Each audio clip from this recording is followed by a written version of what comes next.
If you remember back when the tsunami hit, if you go back and watch those videos, you won't see any animals. The animals all left because that tsunami was a frequency response far greater than the ocean. There was danger there. Those animals could feel it. They left.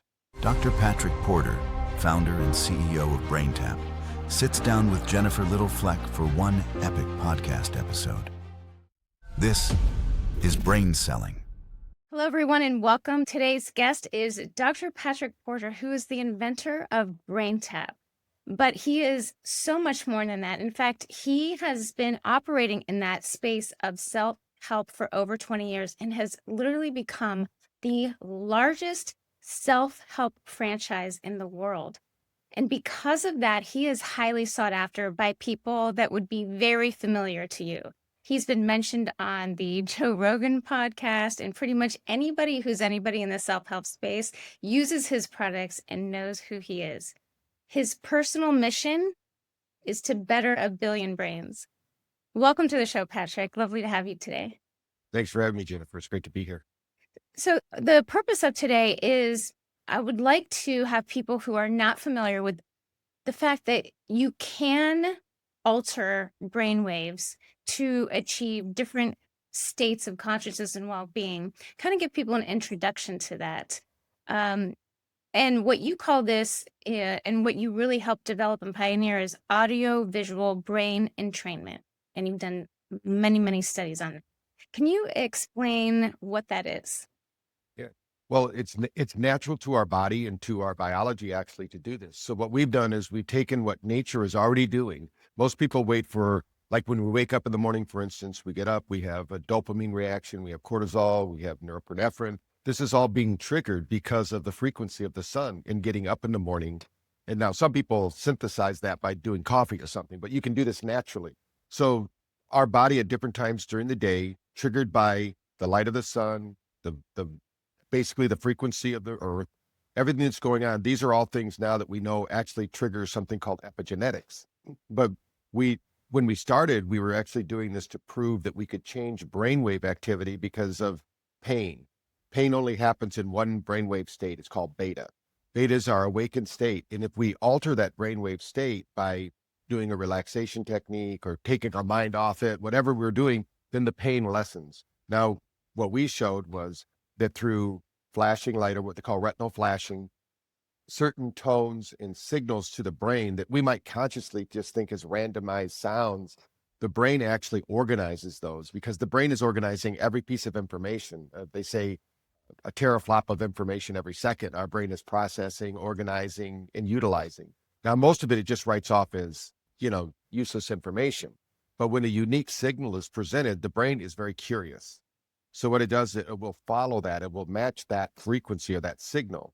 And this happens because every cell of our body has a mirror neuron in it, or mirror neurons, however you want to think about that. So what that means is when the best example I can give you is when I was at Ames Bhopal, Dr. Varun, when we did a little study, we took a guru, we measured their brainwave activity with the EEG technology, and we said, here's a brain map of a guru who's meditated for over 30 years. We took somebody from the audience that had never meditated. We used light, sound, and vibration with them in the form of the BrainTap headset. We put that on because I looked at the profile. I said, okay, I can get this profile. So this person never meditated. We did this session. We put the EEG on them, and they had almost the exact brain profile. And Dr. Varun said, you're cheating. And I said, what do you mean I'm cheating? He goes, that guru meditated for 30 years. Why would, what's going on here? And I said, technology has been used ever since the beginning of time.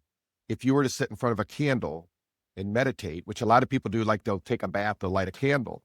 Well, that candle flickers at 10 hertz frequency. That happens to be alpha. Your brain, every cell of your body is matching the frequency of that candle. Just like if you were to go out on a romantic getaway and you had started a fire and you're on the fire and you get a little frisky because you set the mood, but it's because the brain and the body are matching the frequency of that fire. Now, there's two features to a fire. One is when a fire burns, it emits infrared light. Our body absorbs infrared light. Every cell, every mitochondria, its whole job is to absorb light and transmit light. Now, if it's at a certain frequency, that cell will match that frequency. In this case, the alpha. Now, the problem with candles and fires is we can't change or manipulate their frequency. But when LEDs came out in the 80s, we found out that we could manipulate those frequencies. And that's what we're doing. And the sun does this every day. You know, when they say the circadian rhythm, it's really because we have a pulsing star that's transmitting information to our cells. And just to give it another little taste so the listeners understand, if you don't get to sleep before 10 o'clock at night, between 10 and 12, you make twice as much melatonin as you do after 12. So that's why it's so important to get to bed before 10 o'clock. Now, if you don't get to bed before 11 o'clock, you don't clean your liver because your liver gets cleaned between 11 and 12. And now you will try to clean it at other times, but our body is biologically designed to, thrive when the light's out and recover and restore when the lights are not. Because we have all this synthetic light, we're not getting that what we need. So with light, sound, and vibration now, we've used drum circles through history to offset stress and nervousness. Today what people do is they come home from work, they turn on the television, they zone out, they might pass out because they're so tired. But we used to, as a tribe, we would come to the tribal village, we'd start a fire, we'd dance, we'd do everything. When that fire burned out, we'd go to bed. We didn't change the channel and watch another fire burn, what's happening now. So what's happening is that we're not getting the sleep that we need. And it's that amount of time that we sleep. And we might be able to talk about that too. A lot of people think I sleep 8 hours a day, but it's not about that. It's really about 1 hour of deep sleep and 2 hours of REM sleep. That's the minimum that we need, because we also found now that that deep sleep, they call it delta sleep, that in 2015, actually American Scientific came out with an article that talked about the gliolymphomic system. They didn't know what that was before. And so if you look at the physiology books before 2015, you won't find any lymph system above the neck. Now we know anywhere there's a blood vessel, there has to be a lymph vessel. That's just the way the body's designed. But for some reason, they never considered one in the brain because it only activates. It's like a dormant system until you go to sleep. And when you hit that deep delta sleep, it opens up and you detox the brain. Because 2/3 of the world isn't sleeping, they're not detoxing their brain. So there could be a lot of brain fog, headaches, discomfort in cognitive decline because they're not detoxing the brain. There's only 3 reasons the brain wouldn't function at its highest function. Number 1 is thoughts. If you have negative thoughts, we downregulate our genetics. We've proven that 2,300 or plus genetic markers are changed just by the thoughts we think. And then number 2, it could be a trauma. You could have an accident, traumatic brain injury, something going on that's going to injure it. But the third that most people never consider is toxins. We have, just in regular metabolism, we have a lot of toxins. So just like the brain won't let nutrition in because of the blood-brain barrier, they got to figure out a way to trick the brain to get the nutritions into the brain. The same thing's true with getting stuff out of the brain. The body's designed to do this. The body's designed to heal. The brain's designed to heal, but we've got to put it in the right conditions to do those things. So when you talked about the 10 to going to bed and being asleep from 10 to 12 specifically, is that why when people travel large distances and we get thrown off of the time change, is that why jet lag is so bad, or one of the reasons potentially? Right. I like to call jet lag light lag, because the light from the sun, just a couple of other examples so people understand, and they've all experienced this probably. At 2 o'clock in the afternoon, when you get hungry, your temperature drops 2 degrees. Every person, wherever you're at in the world, at 2 o'clock, your temperature drops. This is a resetting of the biological clock. Now, most people, these bodies were designed to live in the Serengeti. So what happens in the Serengeti at 2 o'clock? We go to sleep. Nobody's running around at 2 o'clock in the Serengeti, the lions, but our bodies are designed for that. And they really haven't changed in the last 200,000 years. So we have the same biological system, but we put them in cities now. We gave them, the circadian rhythms all off, all of these things. Now at 2 o'clock at night, you might have woke up in the middle of the night sweating, because in the middle of the night, about 2 o'clock at night, your temperature increases 2 degrees. Now, if you have a dysregulated brain, either one of those ways, like in the daytime, if you have a dysregulated brain, you're going to get super hungry. If you're at night and you have a dysregulated brain, you're going to get super hot. You're going to throw the covers off. You're going to start sweating. Even 3 degrees is going to cause this. But it's natural. Once you regulate your brain, you will sleep through the night. So the whole thing is also in that deep rhythm of sleep. A lot of people think, oh, I'm getting older, I should have to get up and go to the bathroom. The reality is that that's not true at all. We have a circulating pump with our kidneys. We should be able to drink a gallon of water, go to sleep, and wake up at our predetermined time in the morning without waking up. But if we come out of that sleep cycle, which is really tied to the light of the sun, so it's a light cycle. So let's say we're flying across. We did a study once with pilots who flew from San Francisco to China across 7 light zones. People call them time zones. But as you fly across those light zones, what happens is the body keeps trying to reset. Now think about it. These bodies don't know the difference between real or imagined. They don't know time. So you take a body that's meant to 200,000 years ago. It doesn't know that we can pick up from one place, 7 hours later, be across the country. So it's going, what just happened to me? Now our conscious mind knows, hey, I got in an airplane, I flew across the country. These are things that happen, but our body doesn't know. And on a cellular level, those cells are trying to do what they're supposed to do because they're designed to work with the light of the sun. I tell people that Superman wasn't the only person that got power or influence from our sun. Every cell does.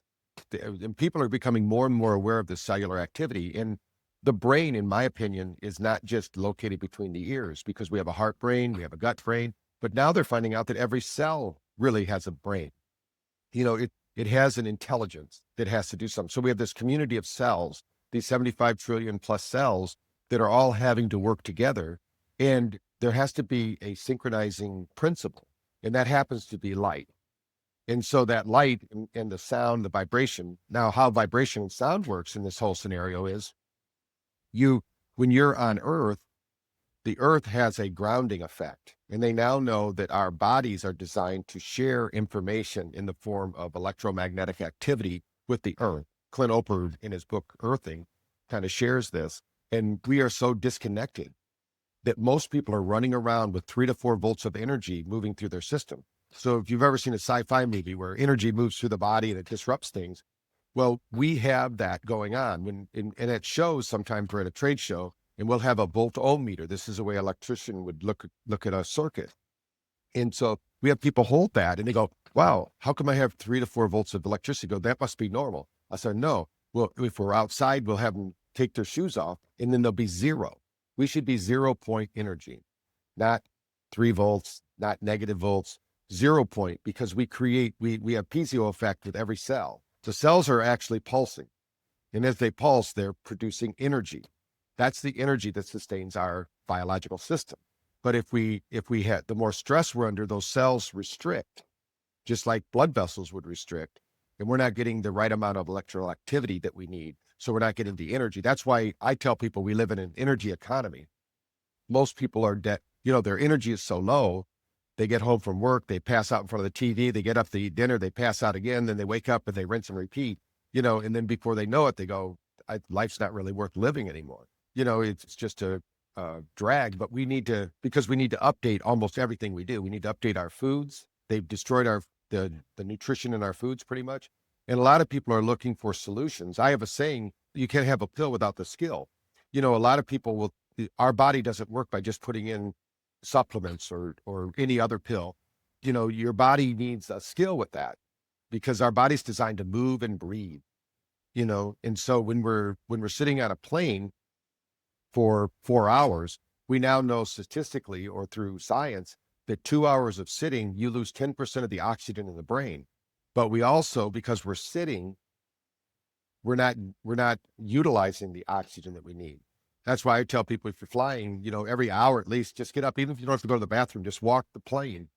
That little bit of walking will make a big difference when you land. Because as you're walking, your cells are again producing that piezo effect of producing electrical energy, which is rebalancing the system. And, what I do, I actually have a talk where I show people what happens to my brain. And I have a pretty high functioning brain, and we measure it all the time because that's what we do in the lab. And I actually lose 60% of the energy in my brain just flying across the country, but I can get all that energy back with one 20-minute session of light, sound, and vibration. Pretty phenomenal. When you are resetting, though, it's not just about, the brain waves and stuff. It also has a hormonal component and other things that you take a look at as well. right? Everything in your body is like beads on a string. If you change one thing, you change many things, and there's a cascade effect to all of that. So the basis of it all is energy. So your body is always trying to stay in homeostasis or balance. And so, of course, if you're eating healthy, you're moving, you're breathing, you're positive thinking, it's easier for your body to stay in balance. So it doesn't take a lot of energy to do it.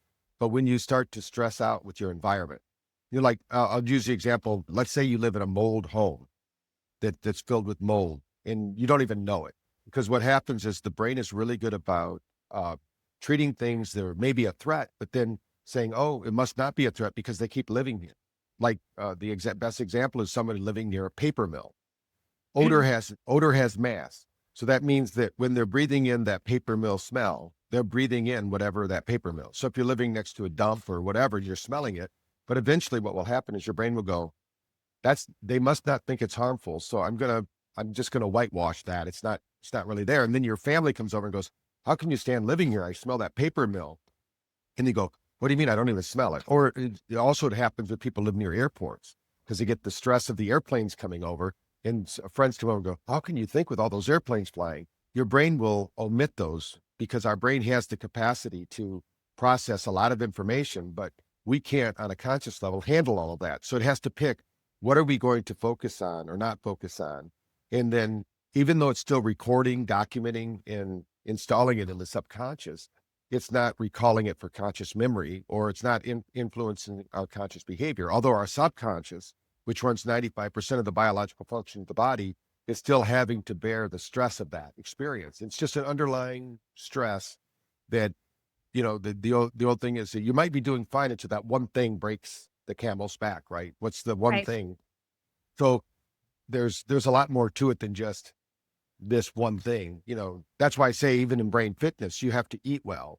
That's number one. You can't outthink a bad diet. Number two, you got to move and breathe, like Tai Chi, yoga, whatever, 60 up, whatever is the process that you use. And then number three, you got to do some kind of brain fitness but you can't do one of those without the other two because they all work together.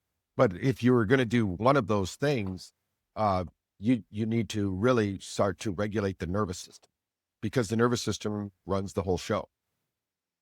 So people are starting to be concerned about this. I know a couple of years ago, I was asked to create a workshop for a company that had a sales team. Then they actually asked me to put a workshop together to teach them how to maintain memory. What I thought was really interesting was they were surprised at how easy it could be to just take a few minutes a day, what I like to call a brain break.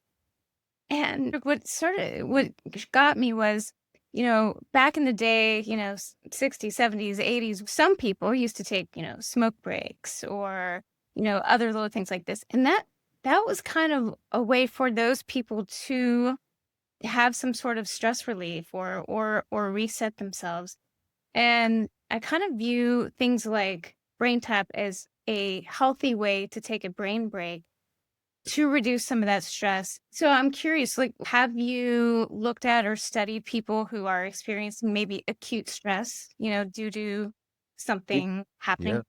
Yeah. We have a really unique study that we did with Julia Arndt, who's a peak performance expert.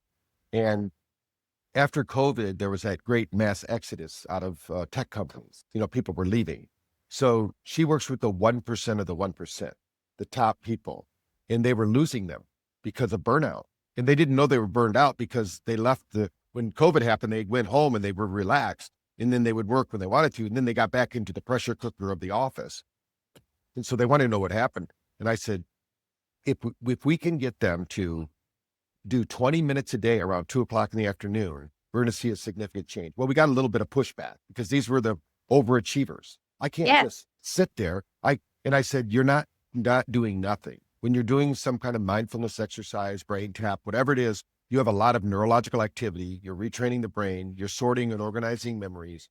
You're becoming more efficient. You're energizing the cells. So whatever you do, you're going to do better. And I said, just give us a week. Let's see what happens. Well, after a week, nobody stopped doing it. By the end of the study, we improved their dimension, basically their scores of the mood disorder. That's one of the things we studied. 70% improvement in their mood disorder, which means that they were depressed. They were highly depressed. They would have been on, all of them would have been on SSRIs, but they thought they were overachievers. What they were doing was they were focused so much on their job and becoming so successful that they're the kind of person that it retires and expires. That's the reason most people, when they retire, only live 4 to 5 years, because they don't have any drive or motivation. So I said, you've got to have that quality of life. The other was we improved their sleep 43%. Now, they didn't do anything before sleep. They didn't change anything but that 20 minutes a day. That was the brain break that we told them to take. Okay. Their happiness score went up 54%. They had better quality of life all down the road like that. And it was just 20 minutes a day. And what we really are telling them is, you've got to fill up your cup. When you wake up in the morning, you got this full cup of energy, and then in the morning it goes down. And that's why so many times people go, there's a lot of books written about the 4-hour work day, because you get so much more done in the morning than you do in the afternoon. And I said, well, why don't you have 2 mornings?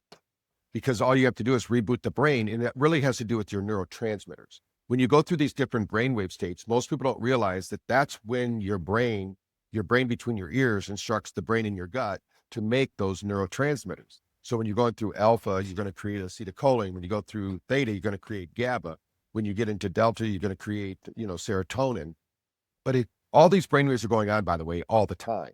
It's just what is the percentage, the perfect percentage for optimum when you're awake.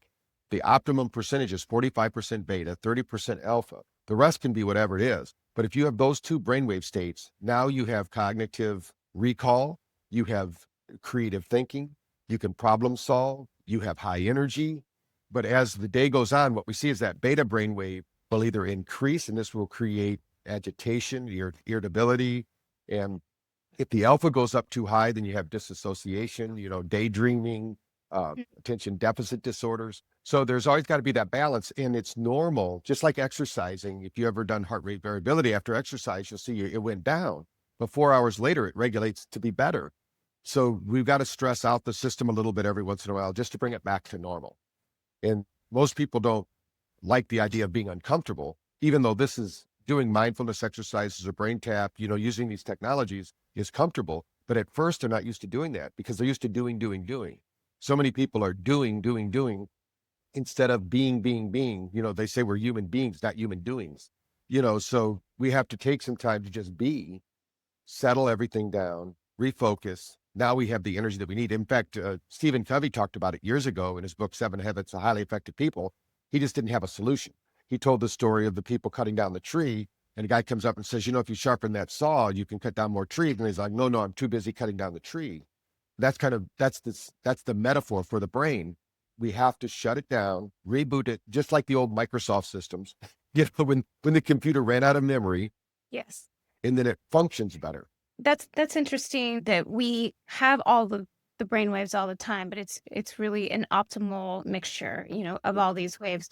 Are there specific applications that you can use to achieve different optimal states? Because obviously, if we're trying to wind down for sleep, the mixture of the brainwaves is going to be different than if we're optimizing for work performance. We're gonna minimize beta at that point. So can you talk a little bit about how you can achieve those different optimal states depending, on what you're doing? Yeah. Well, remember, every cell has these mirror neurons. So we now know that, for instance, if we go down to the ocean and we're sitting near the ocean, we're going to start to relax.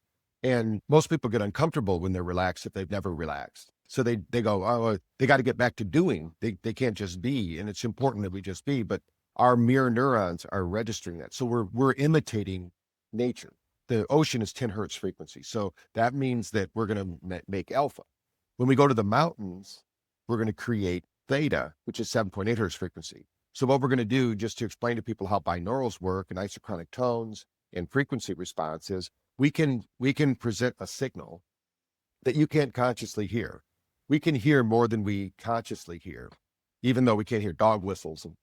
On a conscious level, it does have a cortical response in the brain.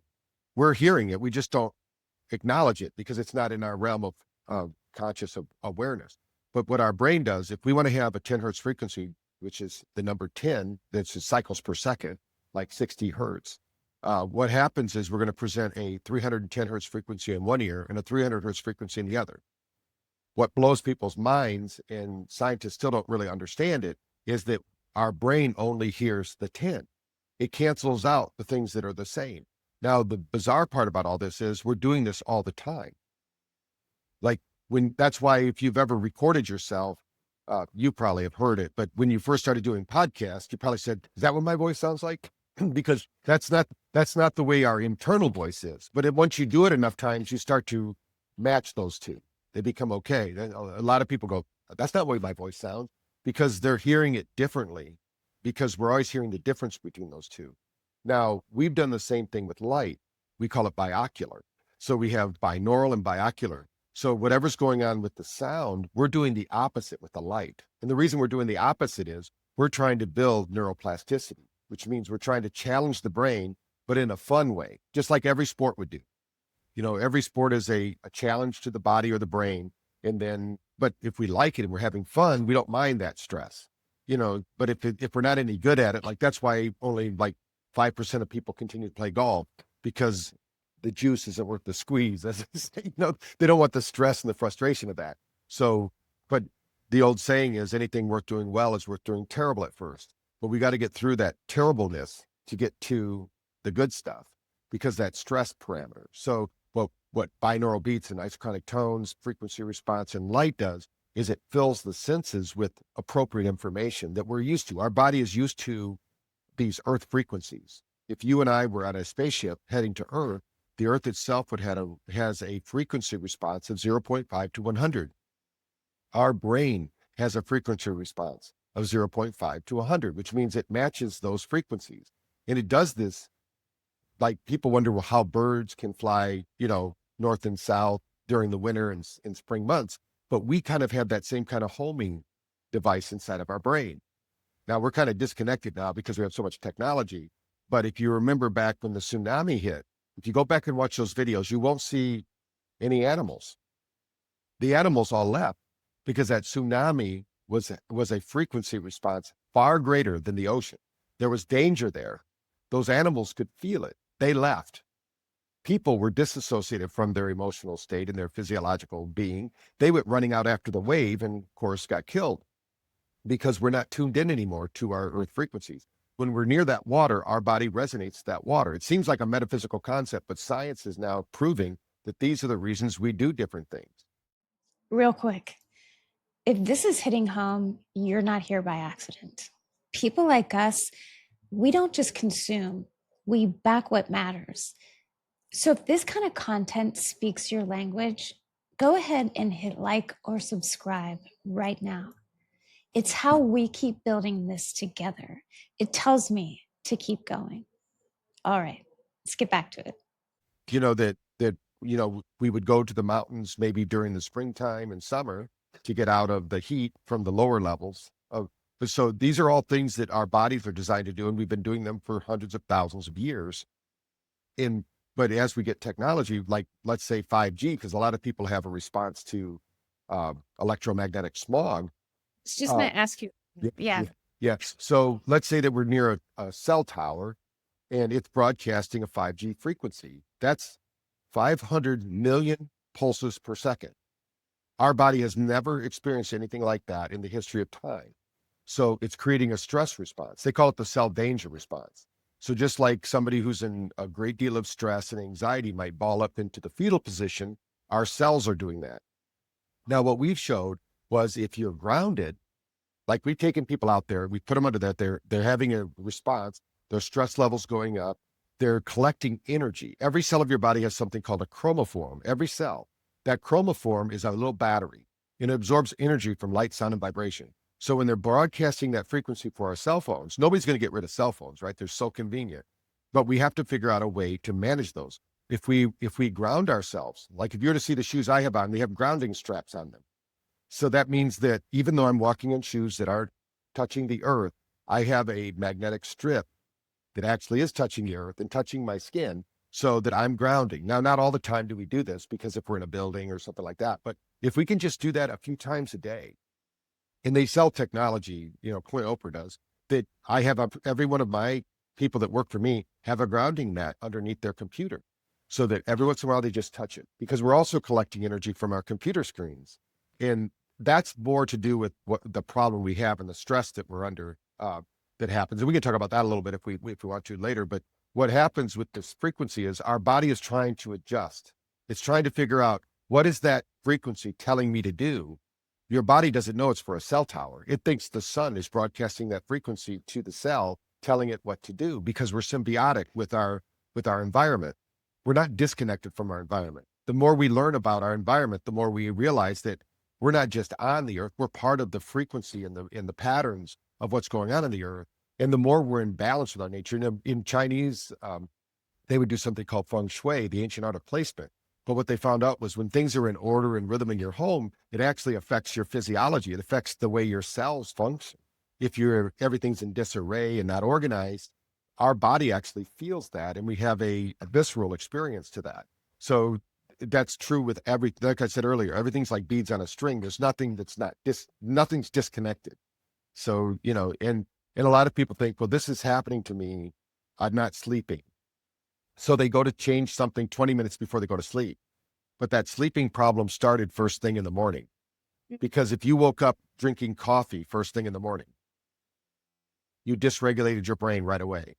You shouldn't drink coffee for 2 hours in the morning, because you need to get your natural norepinephrine, your natural dopamine, your natural cortisol. You want to train your brain to wake you up. And the same thing's true at night. We shouldn't do stimulating things at night because we want to downregulate. Turn off the lights, turn on some red lights, whatever you want to do, just to get the body needs to know, hey, it's time to calm down and go to sleep. If not, it doesn't know when the day ends and the night begins. And if you have bright lights going, you're watching Freddy Krueger movies and, things like that, you're not going to get to sleep. Well, that's really interesting. I'm sure like 98% of the people in the world would just gasp when you said you shouldn't have coffee first thing in the morning. So far, I need to reinstitute candlelight dinners, and Yes. I need to hold my coffee off. So I'm learning a lot here, Patrick. Yeah. One of the things that I had read about binaural beats, which I found so interesting, was that it's one of the few ways that we've found to get into theta state. But yet theta state is where we're really susceptible to suggestion, to learning. It's like it's actually a place where we can introduce new information to our brain most easily. I'm guessing that's one of the reasons why we use binaural beats, especially when we listen to programs within BrainTap that are meant to help us kind of readjust our thinking, towards positive mental states. Yeah, there's a saying that I have, you get what you rehearse, not what you intend. But learning happens at a not just a cognitive level, but a biological level. Our body stores that information. So they know that when you're in a state of alpha and theta, which are the two brainwave states between being awake and being in deep sleep, those two brainwave states are called hypermnesia, supermemory. So most people don't remember when they learned their language, whatever language they speak. But we know that if you learn 2 languages or more, that circuit of the brain does not shut down. My science officer, who's a super genius, really, he went to India with me. We were on a tour of the universities there, telling them about light, sound, and vibration. And the 3rd week, I hear him talking Hindi. And I said, Francisco, when did you learn Hindi? He said, we've been here for 3 weeks. It's like, are you kidding me? Because the way we learn is not the way we think we learn. If you've only learned one language, that circuit shuts down because the brain is an energy hog, uses 25% of all the resources of the body and only weighs, less than 5% of the body. So here you got this energy hog robbing all the energy and resources. And so if it can shut down a circuit, it will. And they call this in neuroscience, neural pruning, right? And that's what happened to your salespeople that you're working with. When you said they were a little bit older, they have neural pruning. So they start to think they know how to do it. The worst thing that you can do in learning is think you already know. That's why they say that, the brain or the mind, however you want to think about it, works like a parachute, best when open. But when you have all this neural pruning going on, because maybe you were successful, that's why the whole book, I always have people read the book, Who Moved My Cheese? Because people start thinking that their cheese is always going to be there, but somebody moves it. What do you do? And that's why behavioral flexibility is so important, and so is neurological flexibility. When Mike Tyson tells people everybody has a plan till they get hit, and that's what we're talking about here is now we're getting hit all the time. When what happened in 2020 was we all got hit. How did people respond? Now, if you had behavioral flexibility, you kept your head about you and you did the right things. If you didn't, you had a reactionary mindset, and they know that there's something called psychoimmunology, which means our cells are thinking. It's not just, they don't just react, they're actually thinking. We have a thinking immune system. So as we think about things, they did studies that show people that look at life as a series of threats, their immune system actually down regulates to prove them right. If you have optimistic thinking, your immune system actually gets better because you look at life as a series of challenges, not as a series of threats. So that's why it's so important that we start to look at, we are far greater than what we've been told about. These biological systems that we have, look at somebody like Wim Hof. If nobody's heard of Wim Hof, go to YouTube, look at Wim Hof. There's a video where they inject him with poison. He does his breathing technique and it doesn't affect him because he knows that when he upregulates his nervous system, we have these killer cells in our body that are far greater than any pharmaceutical company can give us. And they go out and they get it because our body knows what we are. The whole thing about our immune system is trying to figure out who are we and who aren't we. And whoever we aren't, it tries to get rid of, but the problem is that we're 54% something else. That's the whole problem with our immune system. So, we're this biology, our biology isn't just when somebody says I'm human, I go, well, that's not really true. You're 50, you're what, 46% human, you're 54% something else, bacteria and all the other things, all the little critters that are inside of us. And we have to live symbiotically with them, and we don't want to upset them too much, and that's why, some people feel like something else or someone else is controlling them. No, it's because there's not this symbiotic relationship that we need. We have that. We have it with light. We have it with sound. We have it with the earth. It seems like metaphysical concepts. So people get, they get stuck in their dogma, and that's where the neural pruning comes in. We've got to get that neuroplasticity. And if people don't understand what neuroplasticity is, it's basically energy in the brain. So the more energy you have, think about it this way. If we're out and we're having a great time, talking, communicating, having fun, and something bad happens, we might laugh it off. No big deal. We get through it. No problem. But if we're having a down day and everything seems to be going bad, we hit all the red lights, they're not playing our songs on the radio or whatever, and something bad happens, that's a negative cascade effect that happens.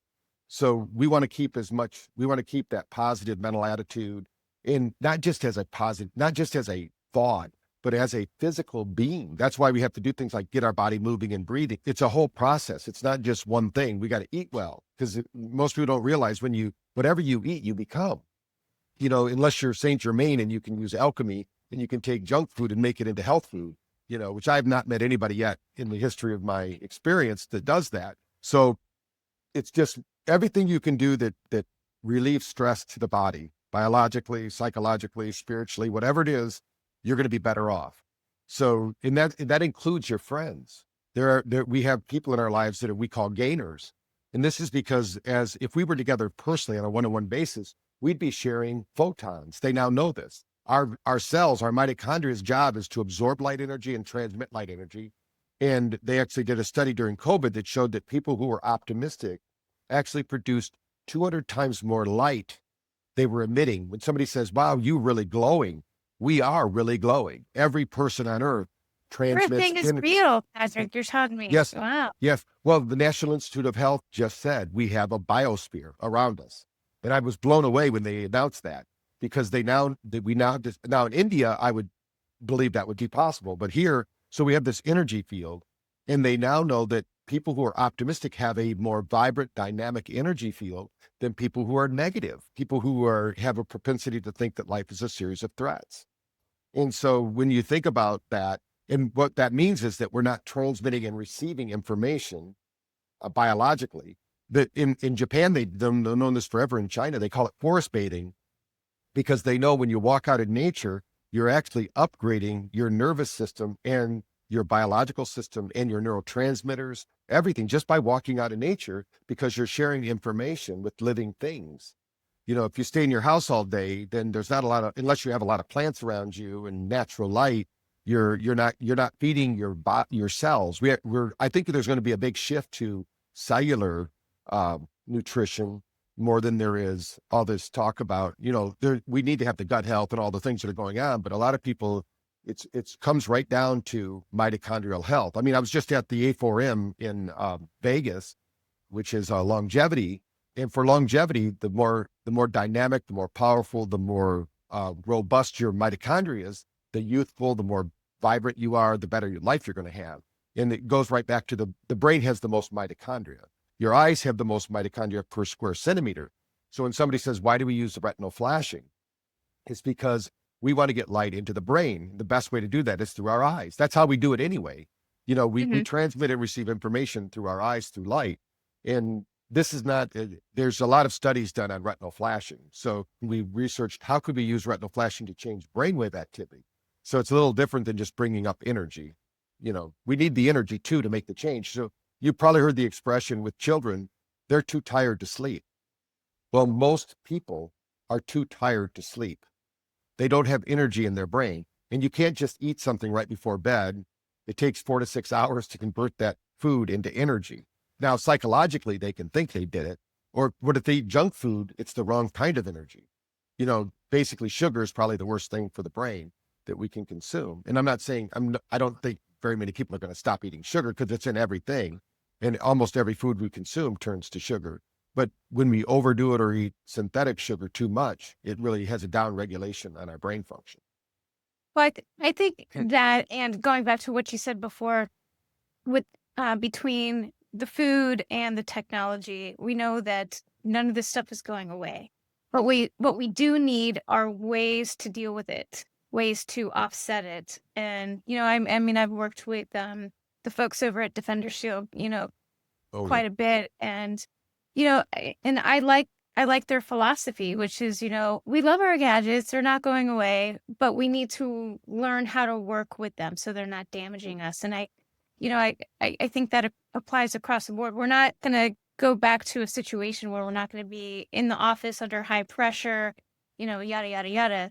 But what we can do is introduce things like BrainTap, or just understanding, just like even understanding what happens if you just close your eyes for a few minutes. I know you have talked about that in many sessions about immediately what happens to the brain if you just close your eyes.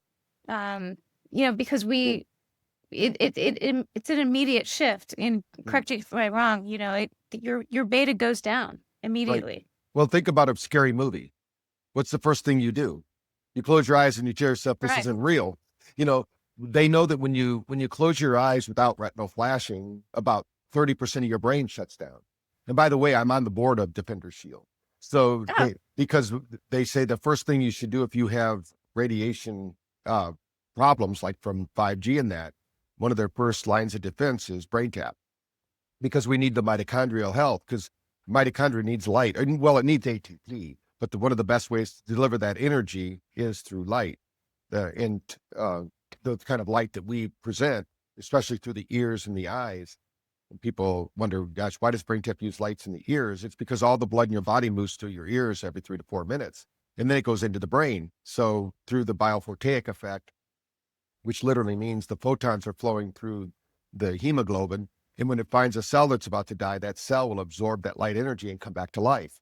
And there's a lot of studies that show, there's one that they showed where they kept a chicken heart alive for over 30 years, and they said they could have kept it alive indefinitely.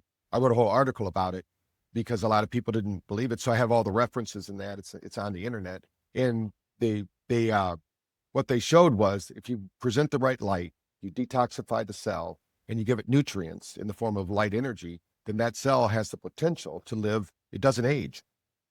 It's the poor nutrition, the inactivity, and poor light that causes our cells to age.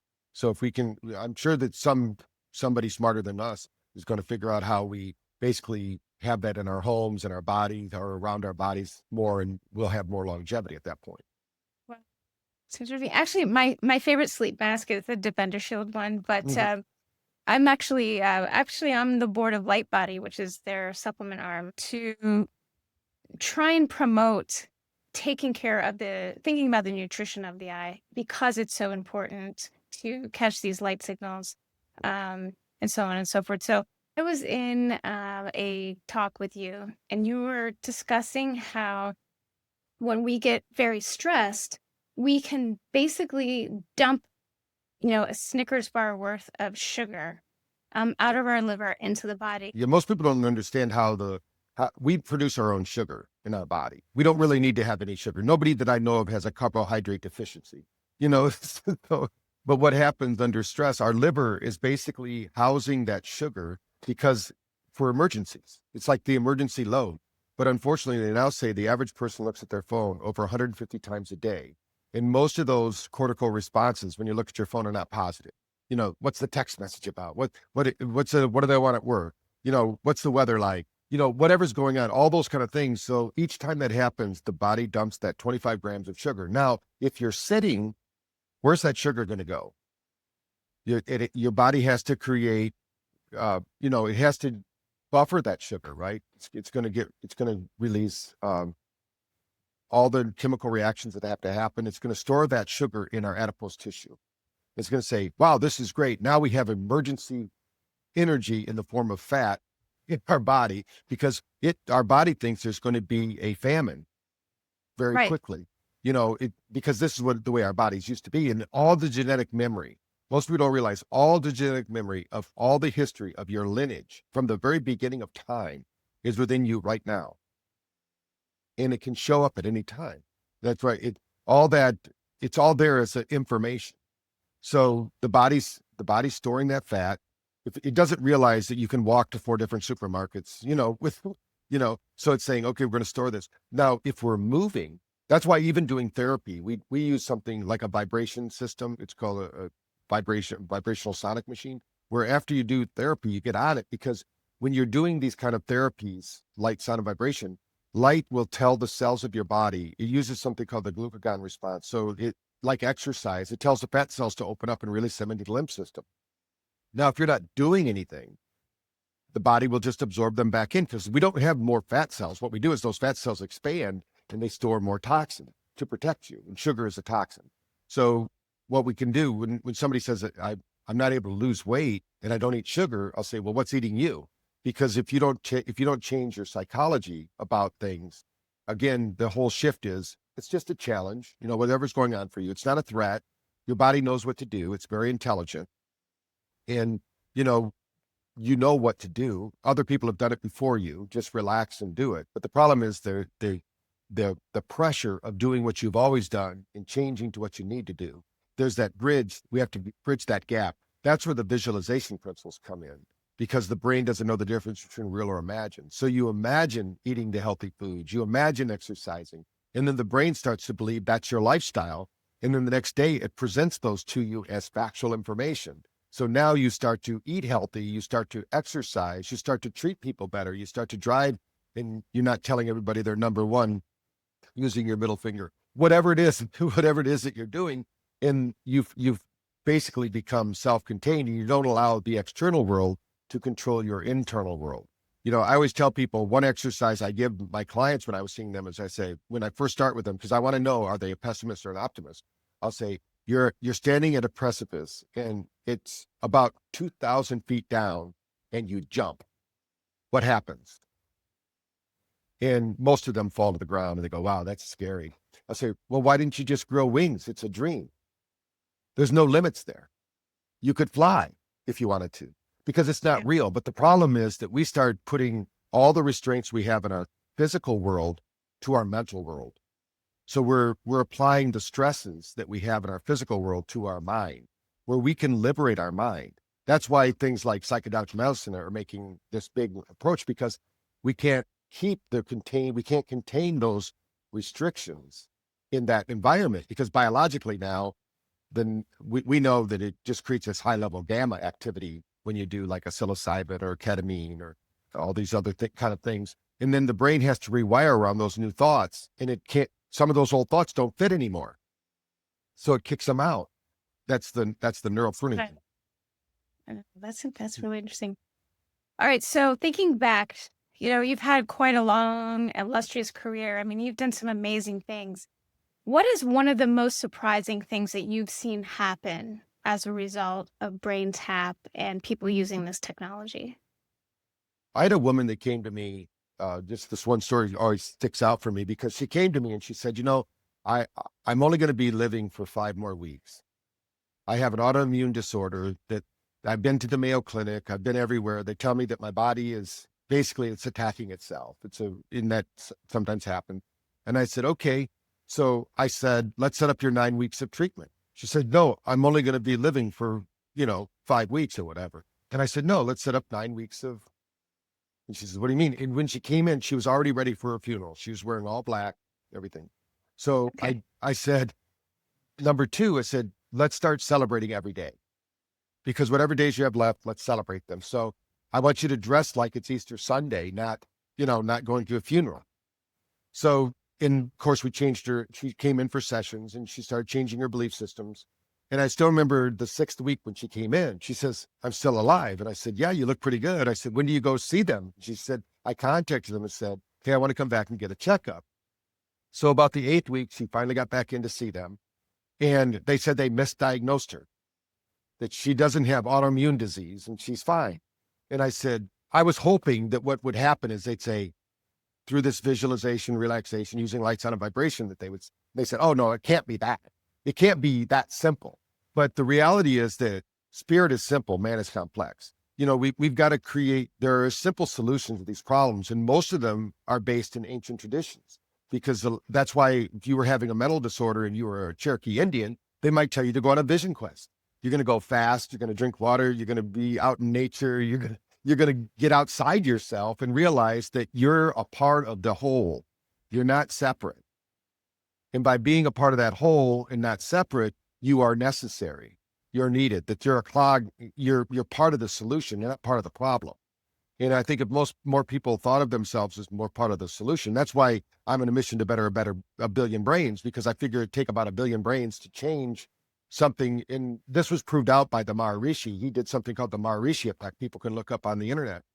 They've actually, in 42 different cases, brought down the crime rate in cities and prisons and around the world just by bringing a certain number. He calls it there's a square root of 1%. If you can get that many people praying for peace, you will create peace. In fact, in Washington, D.C., it's a big documentary. It's on YouTube. People can watch it, where the police chief said, there's no way that can happen. It would have to be a snowstorm to get that kind of results. And while they were doing their meditations and visualizing and praying, crime went down.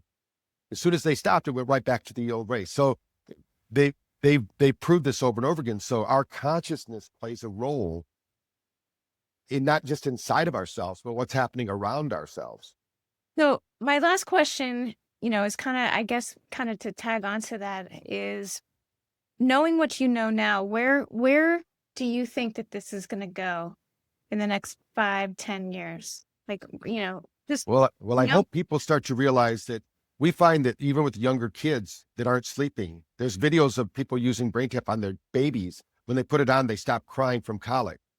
I think we're going to see more of this frequency-based medicine in the homes, in the offices, and not just for manipulating people to buy more products, but to create health and well-being, because we're going to start mimicking our external environment like nature inside of our homes.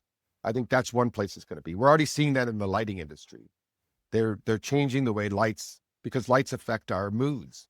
If we don't have full spectrum lights, like John Ott, who's probably the first person to ever do this, when he started showing people how intelligent people are under full spectrum light rather than under fluorescent lights, there's a big deal. So that's one step, but that was 40 years ago. So now we have all this new information. I think we're going to see it's going to be affecting everything. And we're going to start to look at how products affect our biological system on a cellular level. And I think that's going to happen within 5 to 10 years. And we're going to see a big shift, because just like the greed that's happening in our environment with people just polluting our environment, that's a representation of what's happening internally for us. And we're going to start to change those belief systems. Thank you so much, Patrick. If people want to learn more about you and BrainTap, they can definitely click on the links below this. But what's the best way? Where would you like to point people? to learn more? Well, probably if they want to learn more, they can go to my YouTube channel at Dr. Patrick Porter, Dr. Patrick Porter. There's a lot of videos, people like these kind of interviews. We've cut out kind of the best of the best and put them on there as reels. But there's I think over 1,000 videos on there, different topics, different people talking. If they want to learn more, that's a good source. They can also go to Amazon. I've written 9 different books. They can find those there and start listening to those, or watch. They're on Audible too, but they can read them if they want. Okay, great. Well, thank you so much for being here today. Take care.